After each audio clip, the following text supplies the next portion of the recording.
pas que Jésus est venu dans le monde s'il est venu comme Dieu. Jésus n'est pas venu dans ce monde comme Dieu. Jésus est venu dans ce monde comme un enfant, comme tout le monde. Vous savez pourquoi sa vie était différente? Parce que sa vie a été, c'est-à-dire sa venue a été préparée longtemps à l'avance. Depuis dans le jardin d'Éden, lorsque Adam a péché, Dieu a dit quoi? C'est Dieu qui a prophétisé la venue de Jésus. Il a dit ceci, la semence de la femme va t'écraser la tête, parlant du serpent, et toi tu vas le mordre au tard. Ça c'est la prophétie, annonçant la venue de Jésus. Et durant des siècles, on a tellement parlé des choses, préparé sa venue. Et regardez toutes les bonnes choses et les choses glorieuses qu'on a dites sur Jésus. Oui, sa venue a été tellement si bien préparée. Comment est-ce qu'on a préparé ta venue?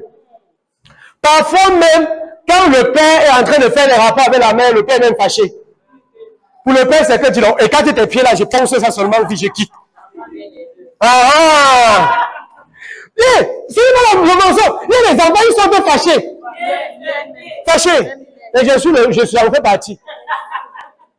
Je ne suis pas de Écoutez, si la maman qui a mis le conseil dans ce bois, elle va vous affumer. À la maternelle, les maîtresses ne pouvaient pas s'approcher de moi. J'ai frayé les maîtresses avec mon visage. On convoquait mes parents chaque jour à l'école. Je suis sorti fâché.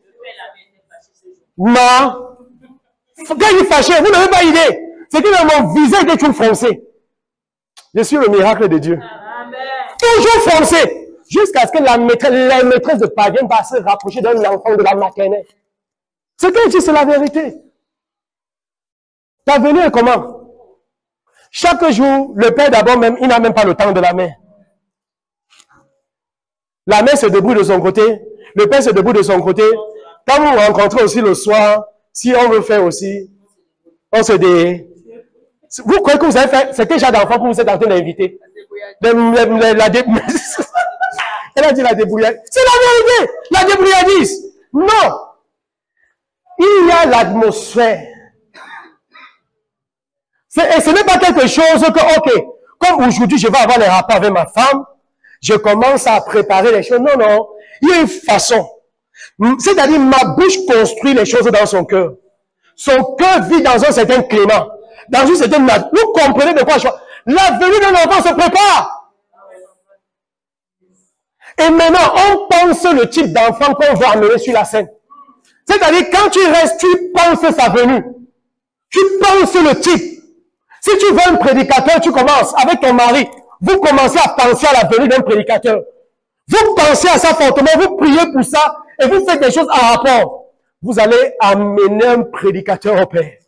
Vous voulez quelqu'un influent dans le gouvernement. Ça se prépare. Mais vous voyez, on n'a jamais préparé le nôtre. On est juste arrivé.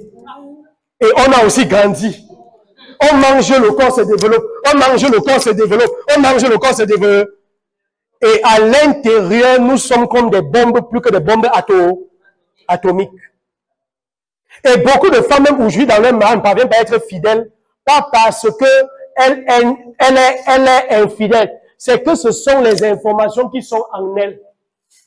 C'est ça qui amène ses pieds partout. Elle ne sait pas trop serrer.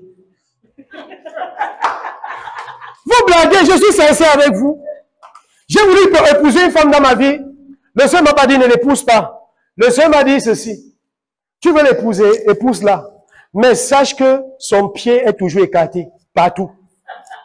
Ne te dérange pas. Je vais prendre le temps pour changer ça. Mais est-ce que tu vas supporter le temps qu'il faut?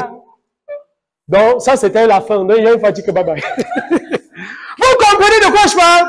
Le problème, ce n'est pas elle. Cela lui a été donné. Je vous ai parlé de ma fille à 9 ans, sexuellement active. Sa mère l'a eu à 16 ans. Le partout. Victimes, sont des victimes. Vous voyez, c'est une femme. Les gens vont l'accuser qu'elle est légère. Elle n'est pas légère. Ce sont les informations qui sont en elle, qui l'obligent. Parfois, elle-même, elle ne veut pas ça. Elle refuse même de partir. Mais c'est comme c'est tout son corps qui la porte pas. Vous comprenez de quoi je parle? Que part. Et quand elle part même, quand elle finit même, elle pleure, elle est triste. Elle est esclave et victime de ce qui est à l'intérieur d'elle, de ce qu'on lui a donné. Mais ça peut changer. Ça peut changer. Alléluia. Et ça doit changer. Si je suis ce que je suis, ça veut dire que tu vas être bêta. Alléluia. Parce que vous tous ici, vous êtes 100 fois mieux que moi. J'étais vraiment... Merci. Thank you. Alléluia. Des victimes. D'autres victimes de la colère. D'autres victimes des mensonges. Ouais, il est né avec le mensonge dans ses gènes. Vous avez vu des gens qui mentent? Hey. Pour rien. Ils sont nés avec.